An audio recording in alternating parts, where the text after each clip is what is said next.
And thanks again for the introduction. And thank you for joining this talk. It's a pleasure for me to be here. This was a student project done by myself in collaboration with Dana Scott, Christoph Benzmüller, and Miroslav Benda. So let me start by giving you a quick overview. First of all, I will introduce some intuition for Modeloids and explain what they are. And then I will state how we translated the Modeloids to categorical language. And from there, we can move on to the categorical derivative, which I will then relate to Ehrenfeucht-Freise games. And at last, I want to talk about methodology, and this is that we used automated theorem proving in this research process. And I want to share my experience a little bit with you. So let's get started with the motivation. Modeloids were introduced by Miroslav Benda in 1979 in his paper Modeloids 1. And then 40 years later, Dana Scott and Miroslav Benda had a conversation because there was renewed interest in Modeloid from the point of view of computational Ehrenfeucht-Freise games. And Benda asked Scott whether he has some suggestions on what to further do with Modeloids. And Dana Scott suggested to look at this concept from a categorical perspective. Now, Scott and Benzmüller previously had implemented a category in Isabelle Hall because this is not straightforward to do. And so the suggestion was that we should study whether a modeloid can be stated in categorical language, and second, whether we can use this categorical framework in Isabelle Hall to model this, and subsequently also the question whether theorem proving can help in the research process. So some preliminary notions I want to touch. You probably know them, but I want to recall them nevertheless. So first, the vocabulary. So let S be a relational structure. So a set S and relational symbols are 1 to Rn. These relational symbols, the non-logical symbols, are then called the vocabulary of my structure. The next notion is a partial automorphism.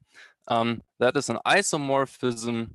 Also, a partial automorphism of a structure M is an isomorphism between two substructures of M. And so just for visual an example, so let G be a group and assume it has two isomorphic subgroups, then the isomorphism between the subgroups is a partial automorphism of G.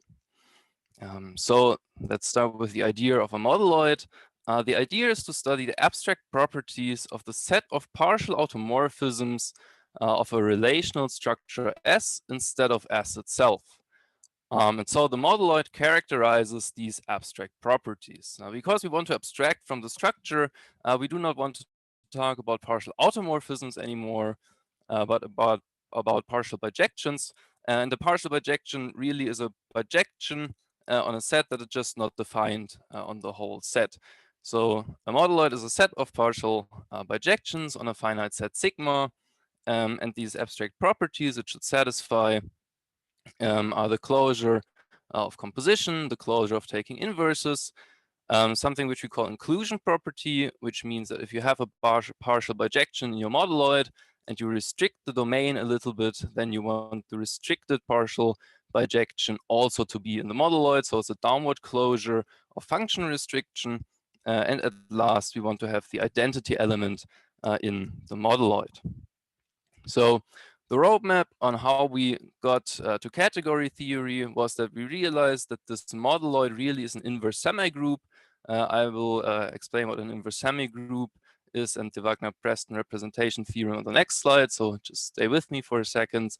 So a modeloid is an inverse semigroup, and in particular an inverse monoid, because the identity element is also required by the definition.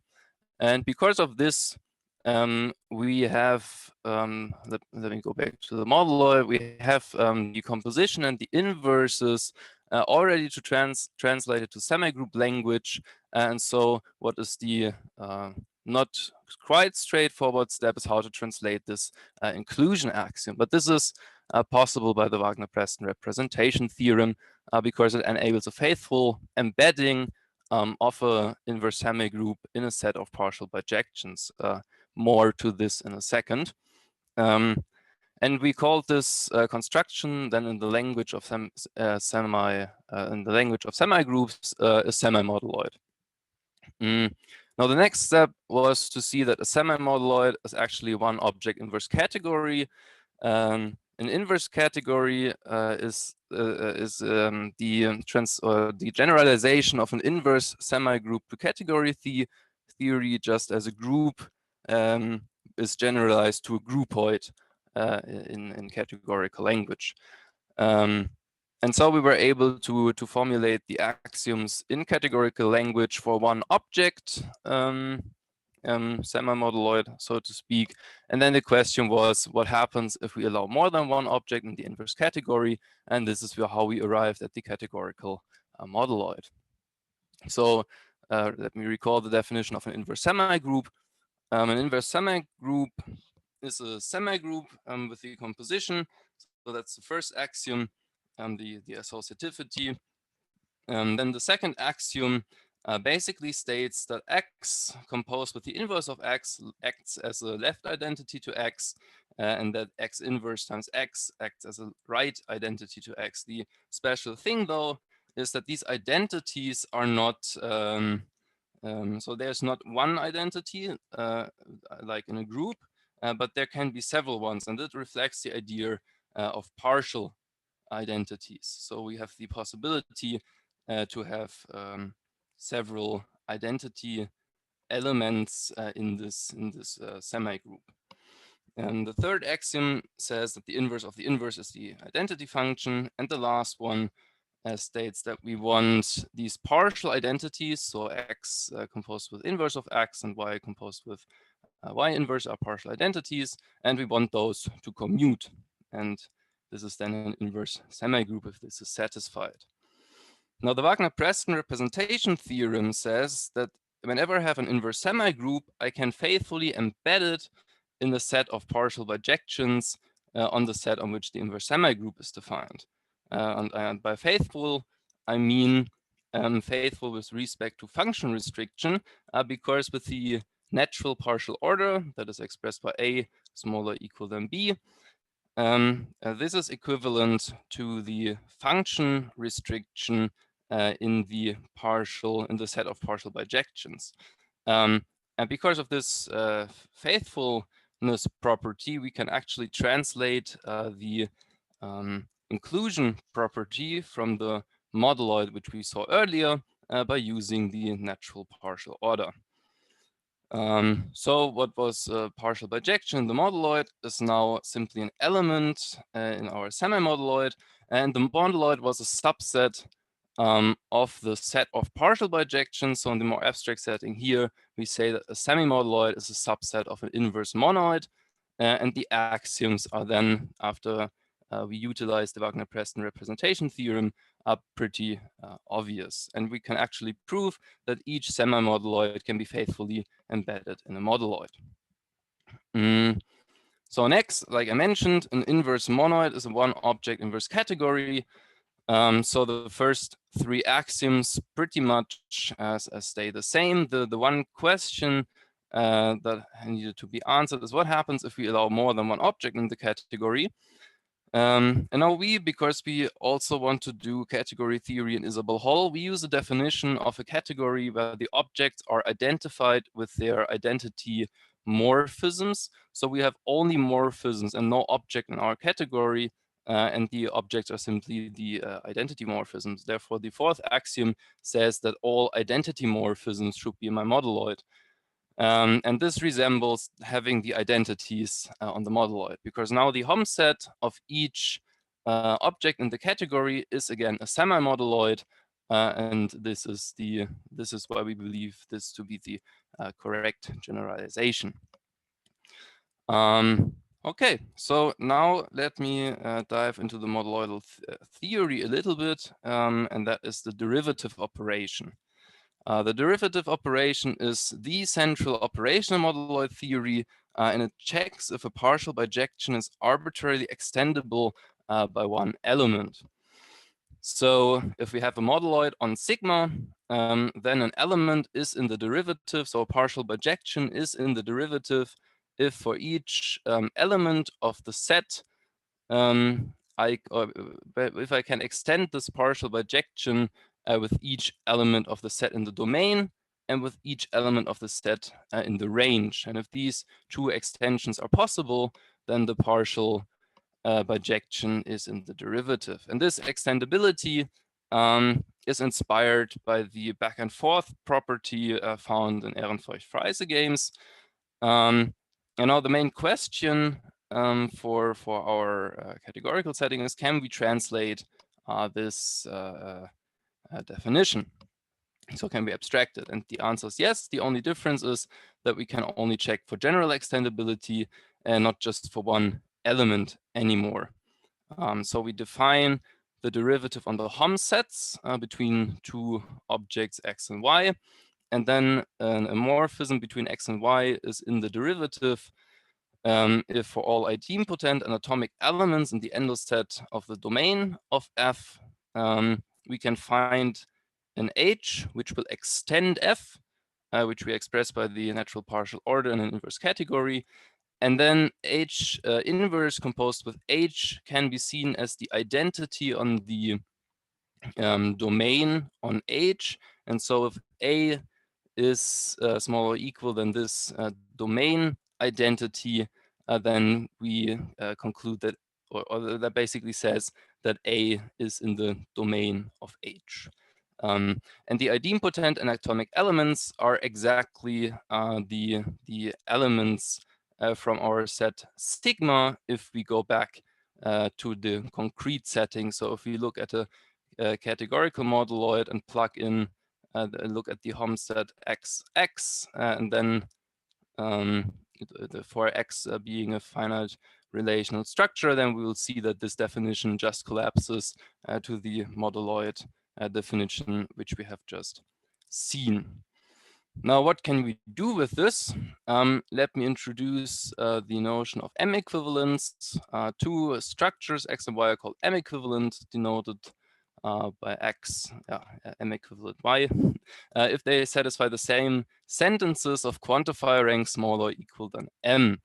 The quantifier rank basically measures the depth of nesting of quantifiers. So for example, for all X, there exists Y such that R XY holes is the sentence of quantifier rank 2. And now we can use the categorical derivative to express or to model Ehrenfeucht-Freise games really. So the theorem is that X and Y be finite relational structures with the same vocabulary, and that M be a categorical modeloid on X and Y. Then we have that if we can find a morphism F from X to Y in the mth derivative on the modeloid M, then this is equivalent to having that X and Y are M equivalent.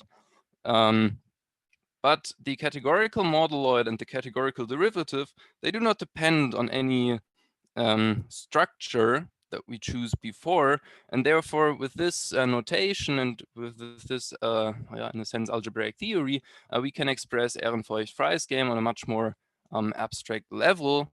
And this, for example, enables us to implement this abstract, to implement abstractly weak equivalence in Isabelle Hall, which is something that I'm working on. And then to see what we can find out about the abstract characterization of weak equivalence. So let me get to the last part of my talk, methodology. So when I started this project, I had no idea about inverse semigroup theory. I didn't know anything about it. And so, of course, I needed to learn it. And the way I went about it is that I implemented an inverse semigroup in Isabelle Hall. And then I just started to explore the axiomatic system for developing intuition by the sledgehammer command, which basically means do you write down the thing you want to prove. So for example, that x composed with the inverse of x is idempotent, and then you can just call sledgehammer, and if you ask easy questions, it will return the proof. And for developing intuition about an axiomatic system at the very beginning, easy questions is basically all you have. At least that was my experience. And so this was a different way of learning and developing intuition about an axiomatic system, which would usually require one to take much longer to get feedback whether the thoughts you have are correct or not. And so I found that very motivating as an first encounter with the theory. And then the last part I want to talk about is an inverse category in Isabel Hall and how Sledgehammer and Nitpick, that is a finite model finding tool, have helped us with the definition of the inverse category in Isabel. I will not go into the details of the implementation, but for the inverse category, you need the domain, the codomain, the composition, of course, and the inverse function. And the way a category is implemented in Isabel Hall is by using an underlying free logic. And in order for all of this to work, you need some strictness condition, which you can find here in S1, S2, and S3. So if the existence of the domain of X implies the existence of the morphism X, and the existence of the codomain of X of Y implies the existence of Y. And so the same thing is needed for the inverse. The existence of the inverse of X implies the existence of X. And initially I added this to the axioms in the inverse category. And it would have needed a lot more time to figure out that this is actually dependent on the axioms and not independent, if not for Sledgehammer, because then it was a matter of 15 minutes, and I was sure that this whole axiomatic system is not dependent on another anymore. So it's a minimal set of axioms, and furthermore, I can very easily check with Nitpick, which is a finite model finder, that these axioms are also consistent together. And because we use this free logic as the underlying framework, and there's different equalities, as you can see here, it's not exactly, you can make mistakes easily. And so the framework of Isabel Hall and proof automation has really helped in the development of this project. Yeah, so I'm afraid I'm also a little bit done too early, but let me wrap up with current and future work. So at the moment, I'm implementing this project in Isabel Hall, like I said, with the goal to characterize weak equivalence on an abstract level, but also to enhance the categorical implementation in Isabel Hall, even though this is also a different project.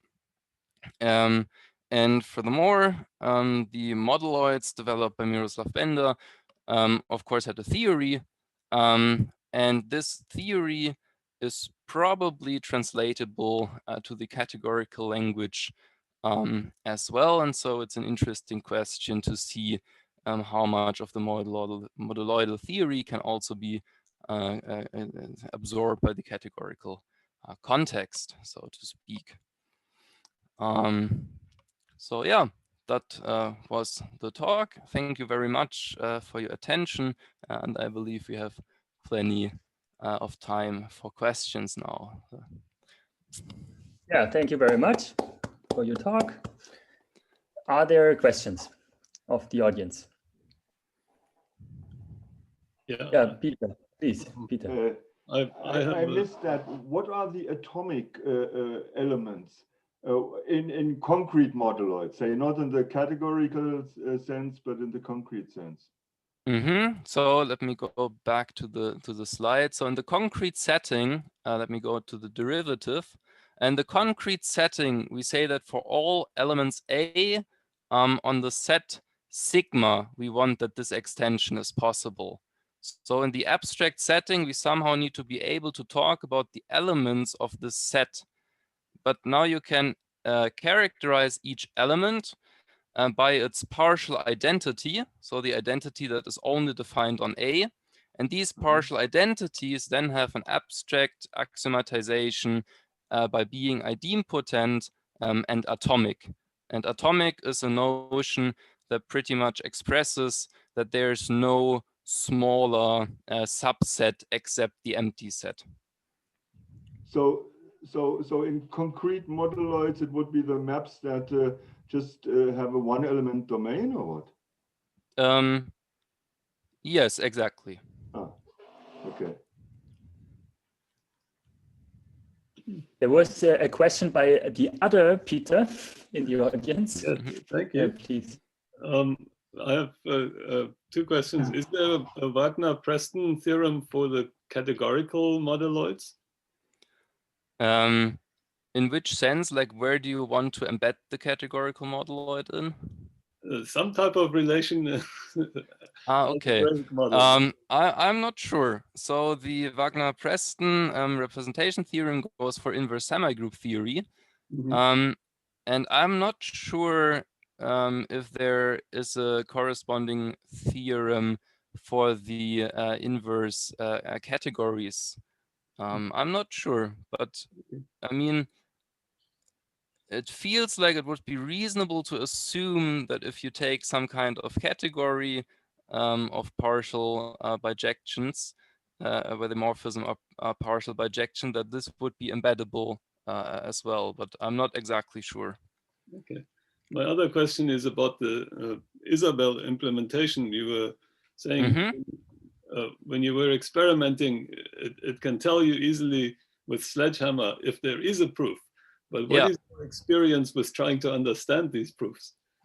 That is an interesting thing. So as a student, a lot of times, the first thing to really get a feeling for a theory, I think, is the intuition, which I think is developed a little bit, but what kind of facts follow from the axioms. So this is one of the first steps, and then come the proofs. And for me, the sledgehammer proofs, they told me, okay, this is provable. And this was like then a bit bigger motivation to try to find the proof. Because if you're not sure if what you're trying to prove is provable or not, you sometimes easily give up if you don't have to do it, so to speak, because you could also think, oh, maybe it's not provable at all. Maybe I have to search for a counterexample. And this whole process then takes much longer.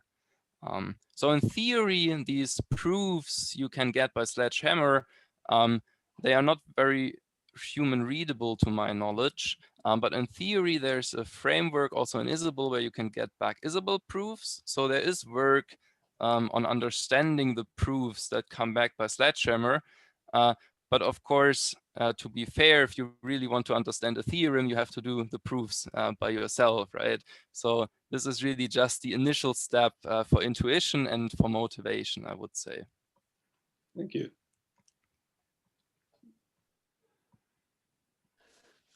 Are there further questions?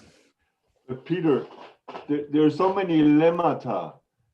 I mean, these lemmata are sort of the stepping stones in the proof. So there is some. I mean, sledgehammer won't do the proof from the axioms to the final theorem by itself. You have to provide these lemmata. So there is some intuition about it. Yeah, but sledgehammer delegates this to other theorem provers and it interprets the theory, and it gives you Isabel code language, and it's really hard to decipher what's going on. I mean, yeah, no, of course. But you could use it to make stepping stones. That is exactly true. Yeah. But what I have found when using sledgehammer a lot of times is that when you work in the Isabel framework, that as soon as you start introducing definitions, then this slows down sledgehammer. So when you have, for example, if I introduce the natural partial order as a definition, and then I try to prove facts about the natural partial order, then sledgehammer is already a lot slower. So this kind of work works particularly well if it's really facts that follow directly by the axioms without introducing definitions. However, if you use abbreviations, Sledgehammer usually still does very, very well. So that's something I observed. Who made you choose Isabel? Christoph Benzmüller was my Okay. supervisor for this thesis project.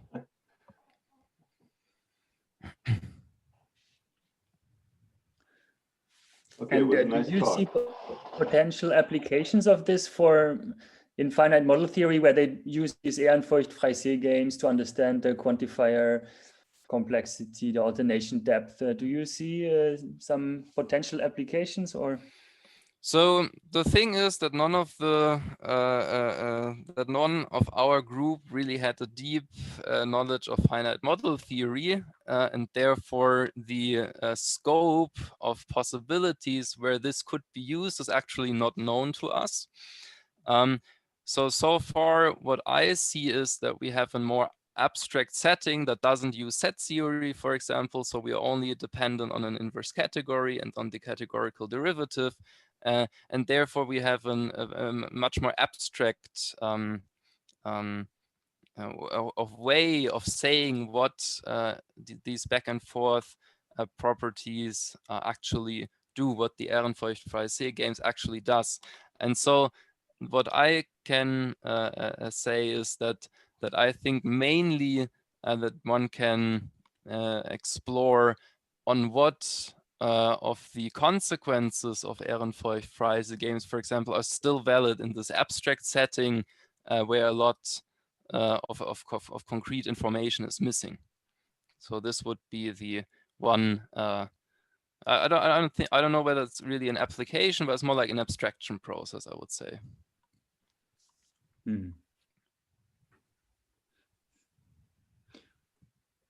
Yeah. Are there further questions? We are almost up with the time for the slot. The break is about to start. If there are no more questions, let's thank the speaker and all speakers in this session again. Thank you. And